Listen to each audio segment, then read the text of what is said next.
খাসি মাংসের ভুড়ি রান্না করব। আপনারা দেখুন আমি কিভাবে রান্না করছি, এভাবে বাড়িতে একবার রান্না করে দেখতে পারেন। আজকে খাসি মাংস নিয়েছি 1 কেজি, টমেটো, পেঁয়াজ, আলু, আদা, রসুন, আর এই রসুনগুলো গোটা গোটা দিব, এগুলো খেতে ভালো লাগবে। উলানের উপরের ছাল উলানকে ভালো করে ফেলে পরিষ্কার করে ধুয়ে নেব। আমি ধুয়ে পরিষ্কার করে নিয়ে তারপরে মাংসটাতে দেবো। নুন হলুদ মাখানোর জন্য আমি এটার মধ্যে এগুলোকে সব ঢেলে নেব। প্রথমে নুন দিয়ে দেবো, জিরা গুঁড়ো, লঙ্কার গুঁড়ো, ধনা গুঁড়ো, গুঁড়ো হলুদ, তেল কিছুটা পরিমাণ। ভালোভাবে এটার মধ্যে মাখিয়ে দিতে হবে। 10 থেকে 15 মিনিট এটা আমি রেস্টে রাখবো। মশলাটা এর মধ্যে তাহলে ভালোভাবে ঢুকে যাবে। এই রেস্টে রাখবো।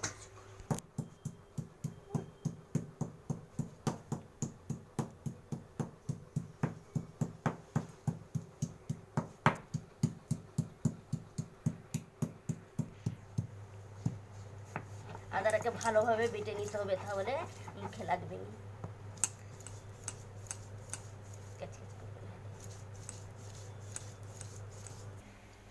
কড়াটা আমার তেতে গেছে, আমি কিছুটা সরষার তেল দিয়ে দেবো।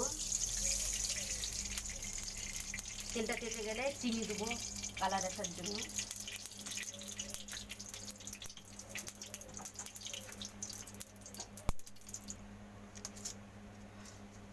এলাচ দেবো 4টা, একটা তেজপাতা, একটা শুকনো লঙ্কা।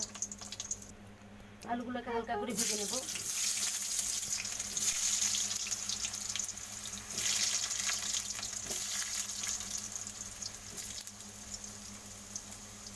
অল্প হলুদ আর নুন, যেগুলো লাল লাল করে ভেজে নেব। এখানে আমার আলুটা ভাজা হয়ে গেছে, এই দেখুন আমি লাল লাল করে ভেজে নিয়েছি। আমি আলুটা আর এলাচ তেজপাতা সব তুলে নেবো একসাথে।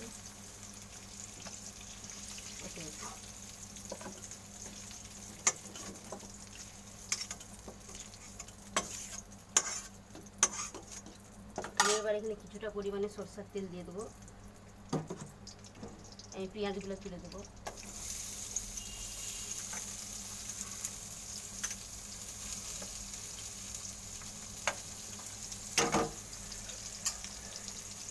পেঁয়াজগুলোকে আমি একটু ভাজা করবো।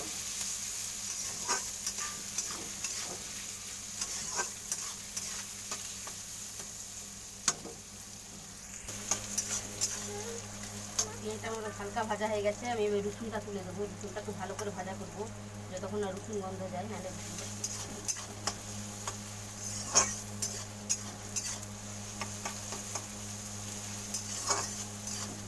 রসুনটাকে ভালো করে ভাজা করতে পারবো।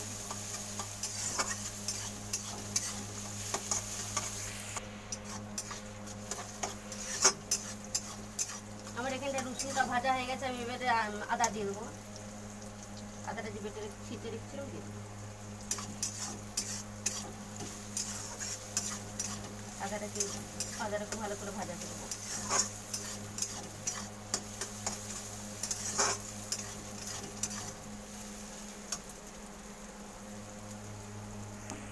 আদাটা ছিটকাবে নিয়ে আমি কিছুটা হলুদ দিয়ে দিলে।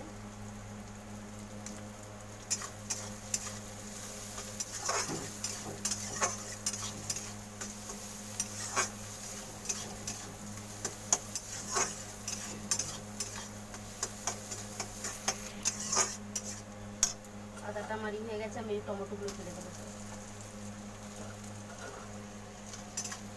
টমেটোগুলো বেশি ভাজা করবো না, আমি এর মধ্যে হলুদ পরিমাণ মতো,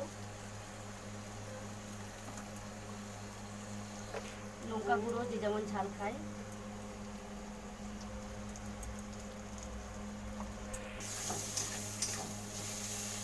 টমেটোগুলো আমি আজকে গালবো নি, মোটা মোটা রাখবো। এবার আমি মশলাটা কষা হয়ে গেছে, আমি এবার জল দিয়ে দেবো কিছুটা।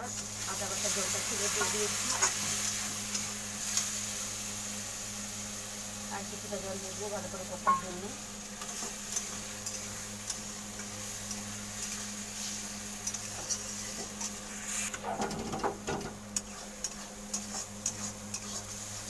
মশলাটা আমার কষা হয়ে গেছে, এই দেখুন আমার তেল ছেড়ে গেছে চারদিকে। তাহলে আমার মশলাটা কষা হয়ে গেছে। এবার এই মাংসটা সব তুলে দেবো এর উপরে।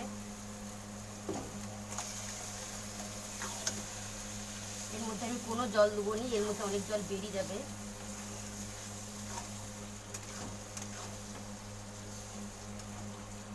মশলাটা মাখিয়ে নেবো ভালো করে। এবারে আমি রসুনগুলো দিয়ে দেবো গোটা গোটা।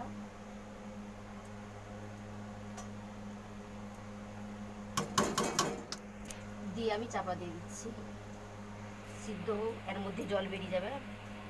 ঢাকনাটা খুলে আমি একবার নেড়ে দেবো। দেখুন আমার কতটা জল বেরিয়ে গেছে সাইড দিয়ে।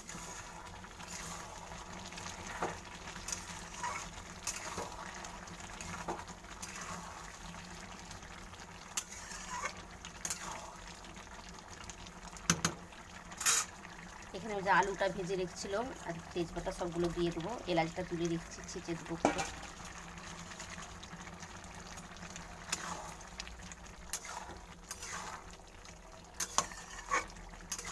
আবার একবার চাপা দিয়ে দেবো।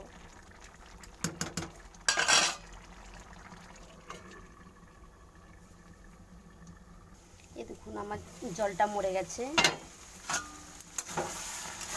এটাই মাংসটা অনেকক্ষণ ধরে কষতে থাকবো।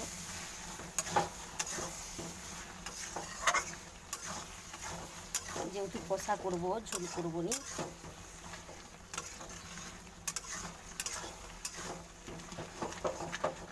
ভালো করে কষবো।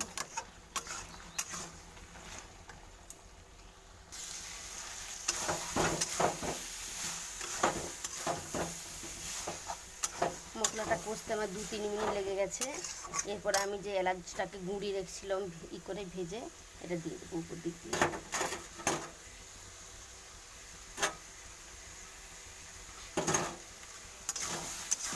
আর বেশি কিছু দেবো নি, আমি কিছুক্ষণ এটাকে ফুটিয়ে আমি নামিয়ে দেবো।